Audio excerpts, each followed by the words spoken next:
Assalamualaikum warahmatullahi wabarakatuh. Saya di Maulana Alamsyah, mahasiswa Fakultas Hukum di Nah, ini saya akan mempresentasikan sebuah presentasi ya dengan judul saya akan membawa materi tentang judul menjadi masyarakat kritis di era globalisasi. Nah, teman-teman, mengapa kita harus menjadi masyarakat ini? Tentu saja kita harus membuka mata di era globalisasi ini ketika ada permasalahan datang ataupun ada hal yang baru. Sebagai mahasiswa fakultas hukum, tentunya kita harus kritis. Nah, di slide keduanya, tujuan saya presentasi ini, tujuan pembelajarannya adalah menjelaskan pengertian globalisasi, mengidentifikasi ciri-ciri globalisasi, menganalisis faktor pendorong globalisasi, dan menunjukkan sikap kritis terhadap dampak globalisasi, teman-teman. Nah, jadi teman-teman, ayo diskusi yang kalian dapat pada apa yang saya presentasikan kali ini dengan di kolom komentar.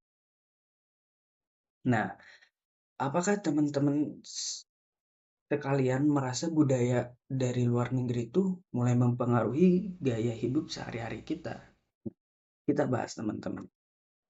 Ya. Pengertian globalisasi itu apa, teman-teman? Globalisasi adalah proses mendunianya nilai, budaya informasi, dan teknologi dan ekonomi sehingga batas-batas antar negara makin kabur dan masyarakat dunia makin terhubung secara intensif, teman-teman. Nah, di sini ada ciri-ciri globalisasi. Nah, ciri utama globalisasi meliputi meningkatnya hubungan antar masyarakat dunia maupun itu di Eropa dengan Asia. Nah, pertukaran budaya dan informasi, kita bisa saling tukar budaya teman-teman dengan budaya luar negeri dan informasi terhadap apa yang terjadi di luar negara tersebut. Integrasi pasar dunia serta kemajuan komunikasi yang pesat. Faktor pendorong globalisasi yaitu globalisasi didorong oleh kemajuan teknologi informasi, liberalisasi ekonomi, perkembangan transportasi, dan keterbukaan budaya masyarakat terhadap dunia luar. Nah, perkembangan sejarah globalisasi berawal sejak era penjajahan dunia, lalu berkembang melalui revolusi industri, dan kini dipercepat oleh teknologi digital yang menjangkau seluruh dunia secara real real time, teman-teman.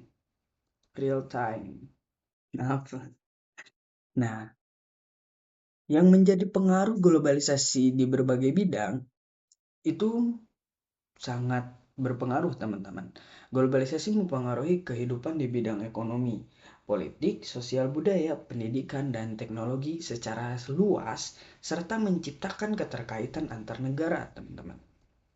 Nah, yang pertama ada globalisasi ekonomi. Nah, di bidang ekonomi, globalisasi ditandai dengan oleh perdagangan bebas, kemunculan pasar internasional, investasi asing, dan penggunaan teknologi digital dalam kegiatan ekonomi, teman-teman.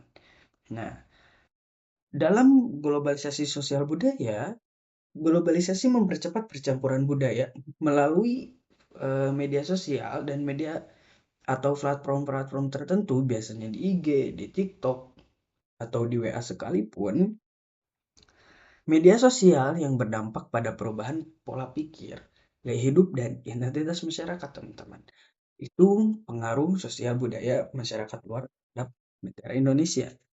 Nah, globalisasi politik, teman-teman. Di sini globalisasi memperkuat kerjasama antar negara melalui lembaga internasional seperti PBB, UNESCO, dan lain-lain sebagainya, volume multilateral, dan meningkatnya kesadaran terhadap isu global seperti lingkungan dan hak asasi manusia, teman-teman. Nah, globalisasi di sini ada globalisasi pendidikan.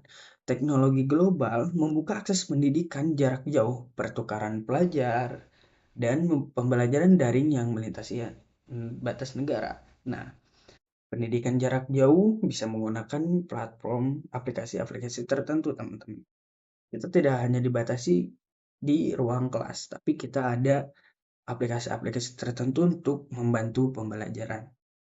Nah, dampak positif globalisasi adalah globalisasi membuka peluang kerja baru, teman-teman.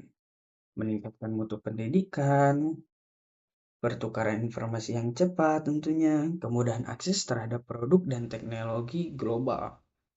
Nah, dampak negatif globalisasi adalah lunturnya budaya, teman-teman. Seringkali budaya kita dilupakan dan budaya asing yang masuk di Indonesia itu dikembangkan. Nah, terus ada kesenjangan ekonomi, teman-teman. Nah, dampak negatif dari globalisasi adalah kesenjangan ekonomi dan pengaruh gaya hidup konsumtif dan ketergantungan terhadap negara maju. Nah, gimana sih kita harus menjadi sikap kritis terhadap globalisasi ini?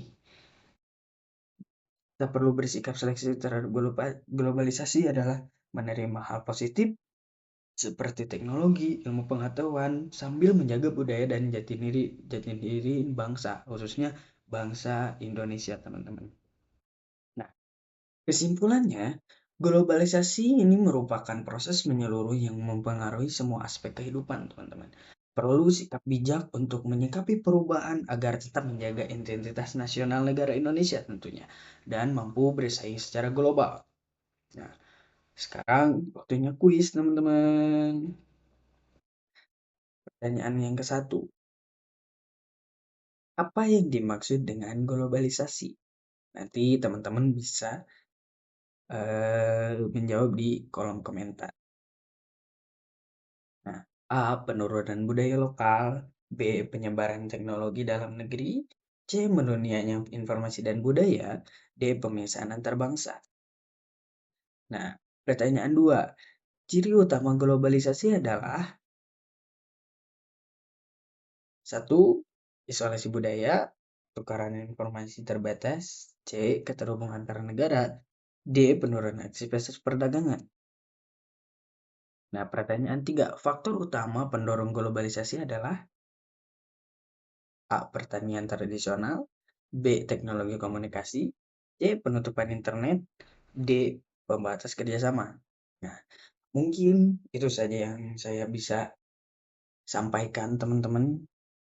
Terima kasih atas perhatiannya. Semoga kita bertemu di lain waktu. Nanti saya akan upload video berikutnya dan simak video berikutnya. Terima kasih, teman-teman. Saya Jaki Maulana Alamsyah akan mengakhiri.